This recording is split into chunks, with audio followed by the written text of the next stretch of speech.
Bueno, buenas para todos, qué bueno saludarlos a esta hora, a cada uno de los estudiantes de Fervor, que están allí dispuestos con su Biblia, con su cuaderno de notas y muy atentos, ¿sí?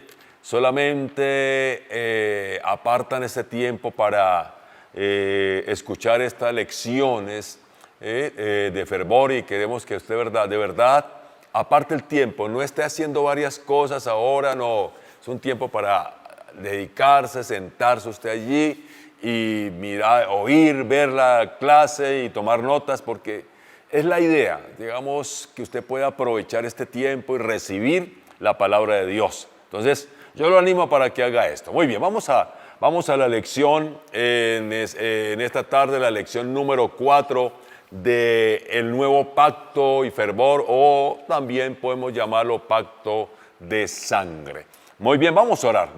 Padre nuestro, te damos gracias, honramos tu nombre por el momento, la oportunidad que nos das de poder darte gloria y honra, y también de poder crecer en el conocimiento de tu palabra, y en este caso crecer en el conocimiento de lo que es estar en pacto contigo, amado Dios. En el nombre de Jesús pido bendición para cada estudiante en esta hora. Gracias te damos, Padre. Amén, amén, amén, amén. Muy bien, vamos entonces, recordemos el versículo principal, que espero que usted pronto esté repasándolo y ojalá pueda memorizarlo. Hebreos capítulo 13, versículo 20 y 21 dice: y el Dios de paz, que resucitó de los muertos a nuestro Señor Jesucristo, el gran pastor de las ovejas, por la sangre del pacto eterno, os haga actos en toda buena obra o en toda obra buena, para que hagáis su voluntad, haciendo Él en vosotros lo que es agradable delante de Él por Jesucristo, al cual sea la gloria por los siglos de los siglos. Amén. Muy bien, entonces es el versículo clave que tenemos para esta clase, y recordemos que hablamos de la definición del pacto de sangre, o el pacto, donde vemos de que sencillamente cuando hablamos de pacto es un convenio, acuerdo solemne, que está entre dos personas o dos partes, en donde hay un compromiso completo y total de cada parte, y siempre los pactos bíblicos están sellados con sangre. La misma palabra pacto significa eso, ¿no? Derramar o cortar hasta que se derrame sangre. Entonces, siempre que hay pacto, se dice pacto en la Biblia, hay que pensar de que hubo sangre derramada, sea de un animalito, de un cordero, un animalito, o en el nuevo pacto hay sangre derramada de Jesús mismo, quien fue el sacrificio por nosotros. Y desde luego, esa sangre, entre otras cosas, instituye el nuevo pacto con mejores promesas. Muy bien. Bueno, seguimos adelante. Miremos a ver qué otra cosa sería bueno como recalcarla aquí a través de esto. ¿Sí? Recordemos que por causa de que estamos en pacto con Dios, sencillamente todas las bendiciones, todos los términos, todo lo que contiene ese pacto ahora son nuestras, ¿cierto? Porque en un pacto leímos la historia o vimos la historia del hijo pródigo. Vemos que en un pacto el padre le dijo a su hijo: todo lo que es mío es tuyo. Y eso sucede en el pacto con Dios. Dios nos dice: todo lo mío es tuyo. Y de igual manera eso es mutuo, ¿no? De igual manera todo lo nuestro es de Dios. Muy bien. También iremos a ver qué otra cosa podíamos recordar acá. Usted tiene sus notas y es bueno que esté siempre revisándola. Muy bien, vamos a mirar el primer derramamiento de sangre en la Biblia. Recordemos que el hombre quiso hacer cosas para tratar de remediar el problema de perder la comunión con Dios por el pecado. Pero aquí vemos que sucede algo interesante allá en Génesis capítulo 3, donde vemos de que antes del capítulo 3 vemos a un hombre y una mujer que estaban vestidos, dice Salmos 8, estaban vestidos con la gloria de Dios. O sea, la misma gloria de Dios los cubría. Por lo tanto, ellos eran más conscientes de la misma presencia de Dios en ese momento, antes del capítulo 3. Y vemos entonces que ellos se dejaron engañar, vino el diablo en el capítulo 3 empezando, cómo los engaña, mostrándoles algunas situaciones, que todo lo que el diablo siempre muestra es engaño, es mentira. Él es el padre de mentiras. Pero vemos que, entre otras cosas, cuando el hombre peca, entonces esa gloria que estaba rodeándolos, pues se levantó. Perdieron esa gloria, perdieron el estar rodeados de la gloria de Dios. Dice el Génesis capítulo 3, versículo 7. Entonces, cuando ellos pecaron, dice, fueron abiertos los ojos de ambos y conocieron que estaban desnudos. O sea, la gloria de Dios se levantó. Ellos eran más conscientes de las cosas espirituales, ¿sí? Pero tan pronto pecan, vemos que la gloria de Dios se levanta y ellos comienzan a ser más conscientes, ¿sí? De sus sentidos ahora, de las cosas materiales, ¿sí? De las cosas. Entonces dice que entonces ellos conocieron que estaban desnudos, entonces quisieron hacer algo para solucionar el problema en el cual se habían metido por haber pecado. Y entonces comenzaron, dice que cosieron hojas de higuera y se hicieron delantales. Entonces vemos de que al desobedecer ellos, ¿sí? Y verse desnudos, ellos trataron de cubrir su desnudez, ¿sí? Con sus obras. Ellos quisieron hacer, dice que hicieron, ¿sí? Tomaron hojas y se hicieron, ellos mismos las hicieron delantales, obras, ¿sí? Trataron con sus propias manos de hacer algo para corregir, ¿sí? O para conseguir el perdón de Dios. Que eso mismo, esas obras que ellos hicieron allá en Génesis, Adán y Eva, tratando de hacer cosas para buscar el perdón de Dios, es lo que hoy podemos llamar que es la religión. La religión, ¿sí? Que a través de la religión se espera que las obras justifiquen, ¿sí? A la persona delante de Dios. Y a través de esas obras se quiere ganar los méritos, ganar justificación, el favor de Dios a través de obras, como quiso hacer Adán y Eva, a través de hacer cosas. Querían ganarse el perdón de Dios, la justificación, el favor de Dios, o sea, hacer méritos para que Dios los perdonara. Pero aún así ellos sabían que sus obras no iban a ser suficientes. ¿Por qué? Porque se hicieron delantales, cosieron delantales, pero vemos de que ¿qué otra cosa hicieron? Se escondieron. O sea que ellos sabían de que eso delante de Dios no iba a ser tan aceptado. Y dice que se escondieron. Entonces ahí cuando el hombre vio que realmente esto no funcionaba, cuando Dios no aceptó estas obras de sus manos para ser perdonados o ser justificados, entonces Dios, desde luego, por amor, el amor de Dios es muy grande, entonces Dios por amor comienza a hacer algo, ¿sí? Ellos entonces comienza Dios a hacer algo, para solucionar el problema de pecado y hacer algo que siempre notamos en la Biblia, que prácticamente es una de las cosas aún más sobresalientes e importantes para Dios, ¿sí? Al querer hacer algo Dios a favor del hombre, ¿sí? No lo merecía, ahí vemos la gracia de Dios, pero Dios quiere hacer algo para restaurar, óigame bien, restaurar la comunión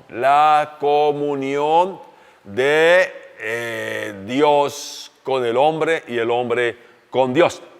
Porque hay que recordar, mis queridos y amados, que de verdad todas las soluciones al pecado vienen de la mano de Dios. En Génesis capítulo 3, versículo 21, después de que el hombre pecó y el hombre quiso hacer algo, obras, religión, para encontrar el perdón de Dios, la justificación, no funcionó, entonces Dios hace algo. Capítulo 3, versículo 21, y Jehová Dios hizo. Hizo Dios algo. Hizo. ¿Sí?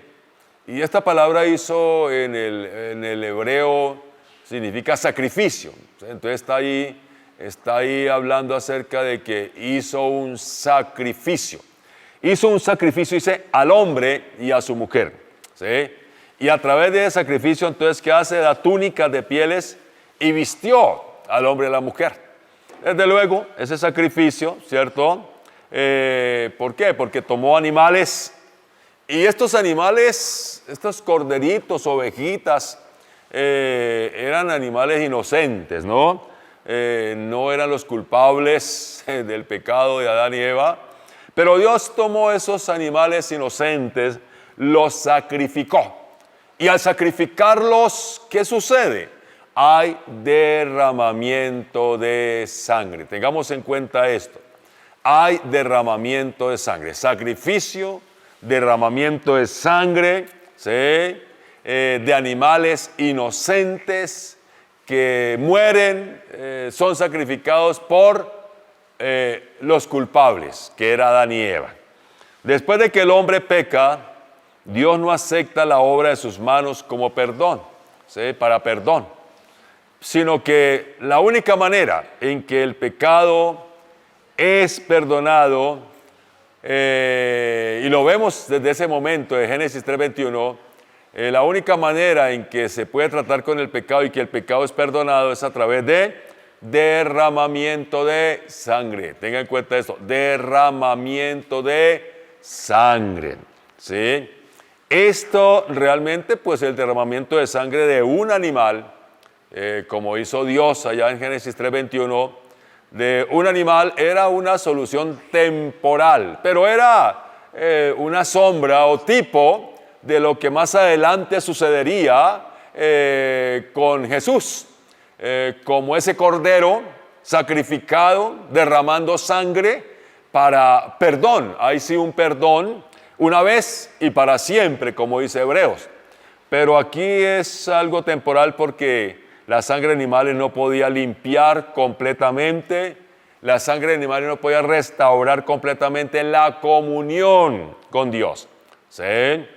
Y Dios sacrificó animales y les hizo delantales a Adán y a Eva con las pieles de esos animales.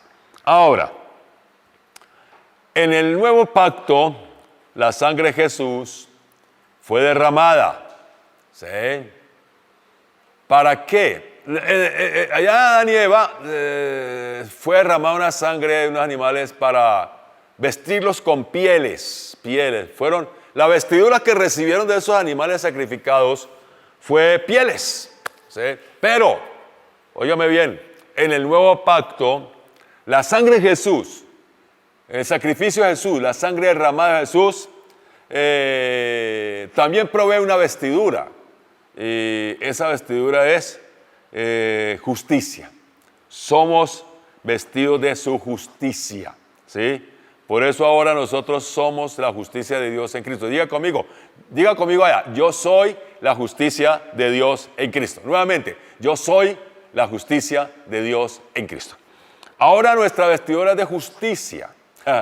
Por causa del sacrificio de Jesús, la sangre nos provee también una vestidura, igual que le proveyó a Adán y a Eva, pero la de ellos era de pieles, animales, pieles de animales, no era algo natural, pero a nosotros se nos da una vestimenta, vestido de justicia. Por eso no podemos seguir pensando que somos unos pobres pecadores, no, somos la justicia de Dios en Cristo. No siga pensando eso, es que yo soy un pobre pecador, ¿sí? Perdonado por gracia. No, usted ahora es un hijo de Dios, justificado, redimido, y usted es la justicia de Dios. Usted es la justicia de Dios en Cristo. Hebreos 9:22 dice, y casi todo es casi todo dice, es purificado según la ley con sangre, y sin derramamiento de sangre no se hace remisión. Entonces, es a través del derramamiento de sangre que se logra el perdón, el que nuestros pecados sean borrados una vez y para siempre. Muy bien, ahora, surge una pregunta acá en todo esto, ¿cierto? Mis amados, surge una pregunta acá. Estamos hablando del derramamiento de sangre, desde Génesis 3:21, para solucionar el problema de pecado y para restaurar la comunión con Dios del hombre.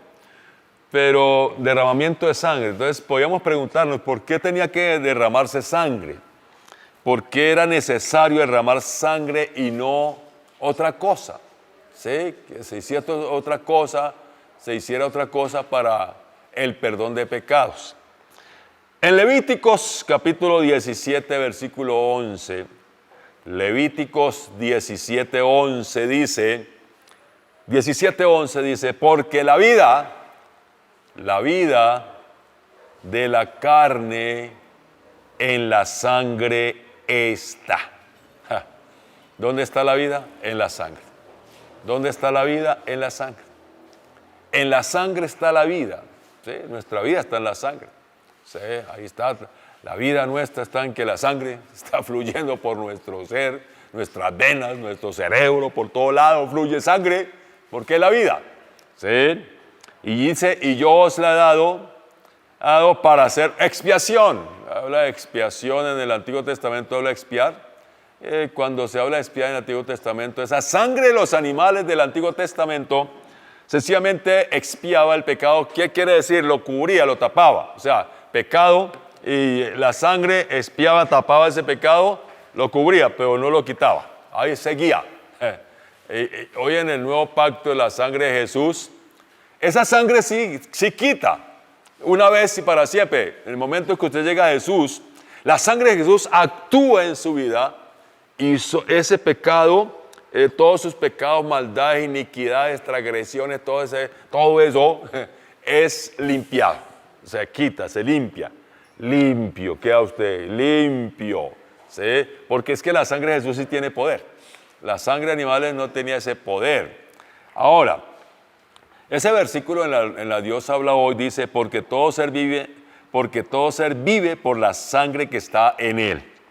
Y yo la he dado a ustedes en el altar para que por medio de ella puedan ustedes pagar el rescate por su vida, pues es la sangre la que paga el rescate por la vida. Sí, lo dice la Dios habla hoy. O sea, se derramaba sangre y no se podía hacer con otra cosa porque la vida está en la sangre. O sea, que cuando un animal derramaba sangre, estaba entregando, ¿qué? Toda su vida. ¿Sí? Al sacrificio, al derramamiento de sangre, pues prácticamente ese animalito estaba entregando toda su vida. Alguien inocente, ese animal, daba su sangre, su vida, por el culpable. Como sucedió ahí en el Génesis 3:21. Y como comienza a suceder después con el pueblo de Israel, donde Dios establece esos sacrificios, y cada vez que un creyente del antiguo pacto llevaba esas ovejitas, ahí sencillamente se derramaba sangre, donde encontramos de que ese animalito entregaba su vida por ese culpable que lo traía como sacrificio. Alguien tiene que morir para traer vida. ¿Sí? Alguien tiene que morir. En el Antiguo Testamento los animalitos morían para que el creyente pudiese mantenerse en esa comunión con Dios. Era necesario que alguien muriera. En el Nuevo Testamento, el Nuevo Pacto, también alguien tenía que morir. Y murió Jesús. Y a través de la muerte de Jesús ahora nosotros tenemos ¿qué? Vida. Pero la tenemos en abundancia. Tenemos vida abundante en Cristo Jesús, por causa de que Él dio su vida para que nosotros viviéramos. Estábamos muertos, pero a través de la muerte de Jesús ahora tenemos vida abundante. Amén. Entonces, como la vida está en la sangre, era necesario que los sacrificios fueran de sangre. Por eso en el Antiguo Testamento, Éxodo, Levítico, todo eso, encontramos que se establecen sacrificios de sangre, ¿sí? Porque a través de ese derramamiento de sangre alguien está dando la vida para que yo viva. Entonces, los sacrificios tenían que ser de sangre. Muy bien. Levítico 17 días. Miremos este versículo como para sencillamente traer un poco de luz hacia cada uno de nosotros y derribar, ¿no? Derribar algunas creencias o algunas, no sé, que se tienen, cosas que se tienen dentro del pueblo cristiano, que realmente no está sostenido bajo el nuevo pacto ni aplica para nosotros hoy en día. 17 días dice, si cualquier varón de la casa de Israel o de los extranjeros que moran entre ellos comiere alguna sangre, entonces hoy comer sangre, cuando decimos que no podemos comer sangre, pensamos en qué, en una rellena, una deliciosa rellena. ¿Sí? Entonces, que no coma sangre, ¿usted piensa en qué? En rellena, una rellena con papitas criollas. ¿Sí? Entonces, dice acá que el 17 dice que si alguno comiere, ¿sí? Comiere alguna sangre, yo pondré mi rostro contra la persona que comiere sangre y la cortaré. Será cortada, exterminada, ¿sí? De entre su pueblo. Amén. Ahora, esto está en el contexto de lo que es el antiguo pacto, donde desde luego la sangre que se está prohibiendo comer es la sangre de ¿qué? De animales. ¿Por qué? Porque era la sangre de animales lo que se derramaba para tratar con el pecado de esos creyentes del Antiguo Testamento. Era la sangre de animales. Por lo tanto, esa sangre se debía de honrar, ¿sí? Porque era la sangre de animales la que era derramada para expiar los pecados de los hermanos creyentes del Antiguo Testamento, ¿sí? Por eso ellos deben de honrarla. Pero nosotros en el nuevo pacto no honramos la sangre de animales. No la honramos. ¿Por qué? Porque es que no es la sangre de animales la que perdona nuestros pecados. Hoy en el nuevo pacto, la sangre de Jesús es la que limpia nuestros pecados, perdona nuestros pecados. Por eso es la sangre de Jesús la que honramos. ¿Sí? No es la sangre de animales. Entonces, no aplica. Para el nuevo pacto no aplica allí el Levítico 17 días que el que comiere sangre será cortado del pueblo. No aplica porque nosotros no tenemos problema de honrar la sangre de animales, no hay que honrarla. O sea, nosotros no, la sangre de animales no hace nada por nosotros. Lo único que hace es unas ricas rellenas, ¿sí? Eso sí hace muy buena la sangre. Entonces, no aplica para el nuevo pacto ese versículo. Entonces, tranquilo, no se me afane, no se me ponga allí, no se me condene por nada de esas cosas. Entonces, simplemente nosotros hoy en día honramos, en el nuevo pacto honramos la sangre preciosa de Jesús. Muy bien. Miremos razones para entrar en pacto de sangre. Hay algunas razones importantes que encontramos dentro de la historia misma, ¿sí? A una historia secular, pero también dentro de la historia bíblica, acerca de por qué se hacían pactos de sangre. Ahora, los pactos de sangre, como dije anteriormente en las anteriores clases, es una práctica muy antigua, ¿sí? Los pueblos antiguos se hacían esta práctica de la celebración de pactos de sangre, ¿sí? El pueblo oriental antiguo, judío antiguo, todo esto hacían muchos pactos de sangre. Y encontramos algunas razones que nos llevan o nos muestran por qué aún pueblos, personas hacían pactos de sangre. Número uno, por protección. Se hacían pactos de sangre porque pueblos pequeños necesitaban ser protegidos por a un pueblo fuerte. Entonces, en ese pacto de sangre, o sea, quería que el pueblo débil fuera protegido, entonces hacían un pacto de sangre entre los dos.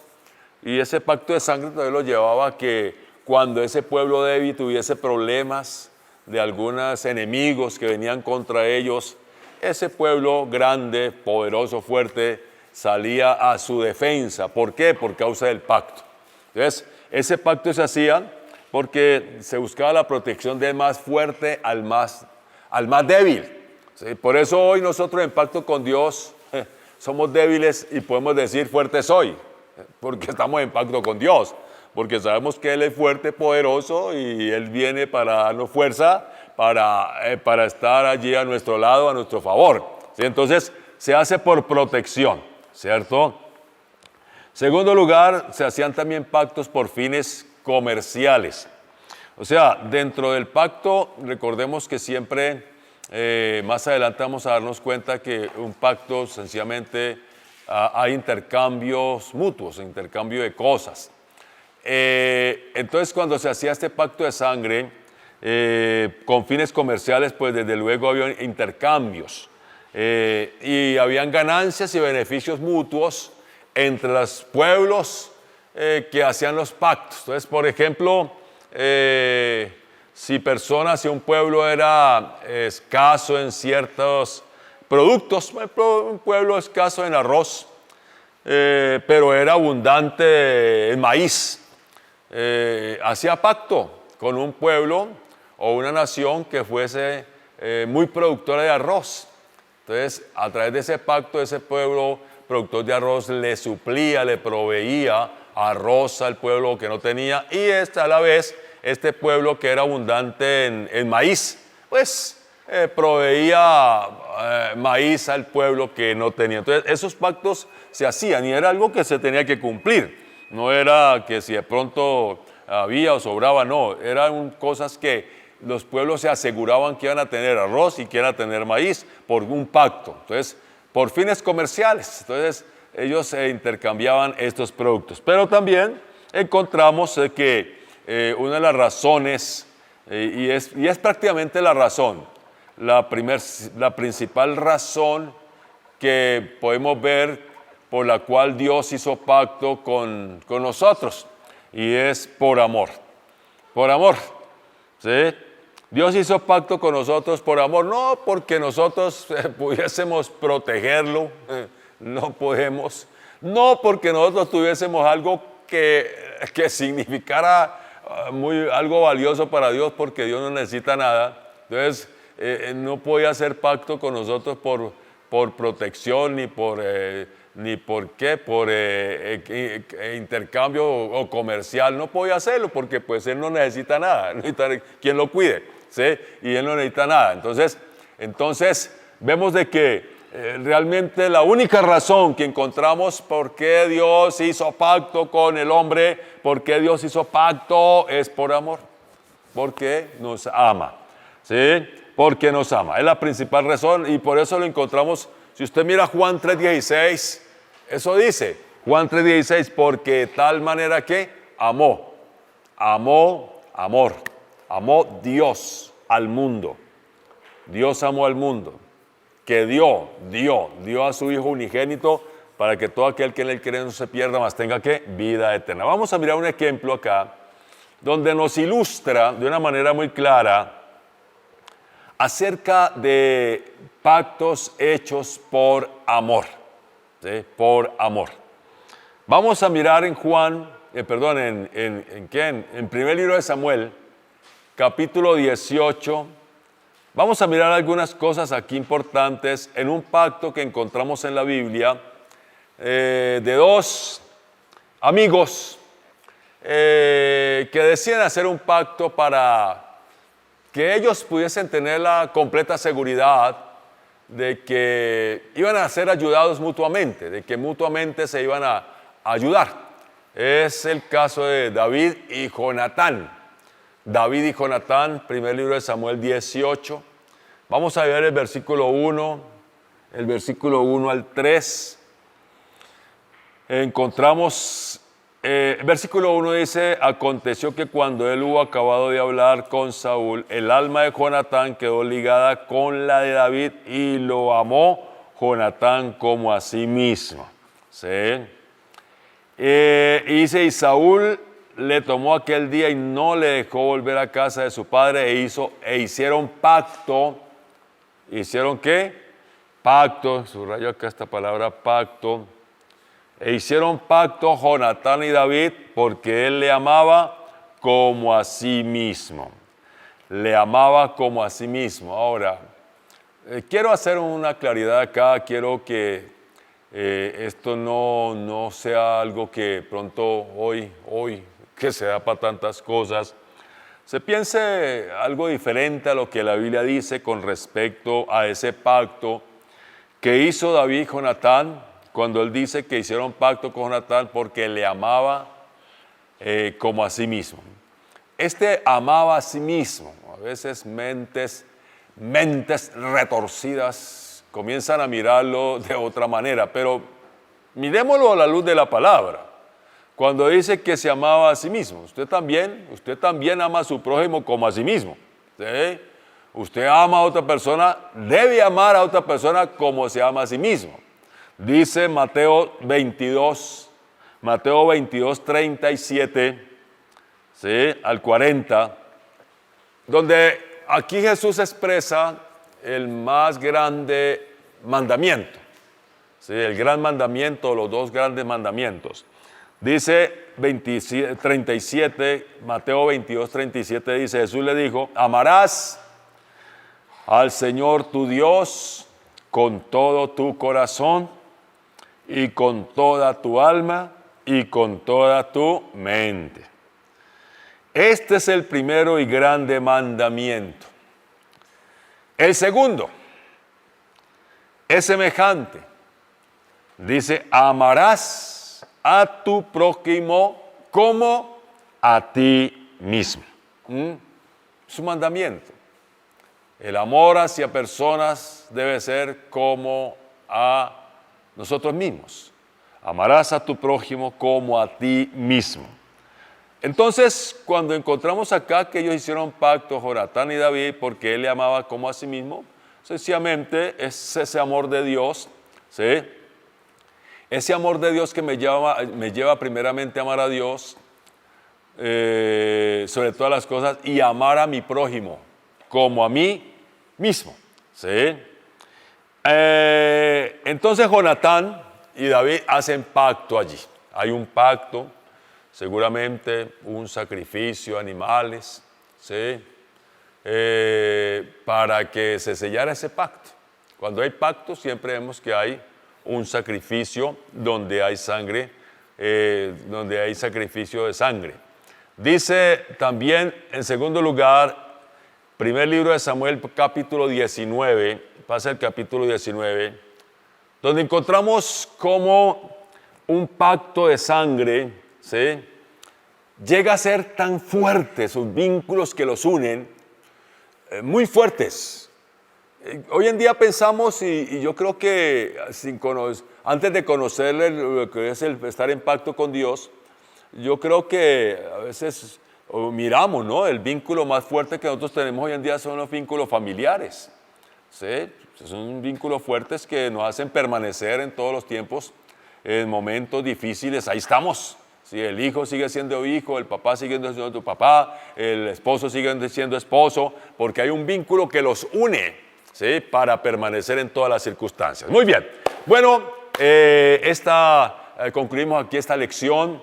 Espero que haya sido de mucha bendición para su vida, pero no se pierda, no se vaya a olvidar de que continuamos estudiando acerca del pacto de sangre. Muchas bendiciones ahí para ustedes.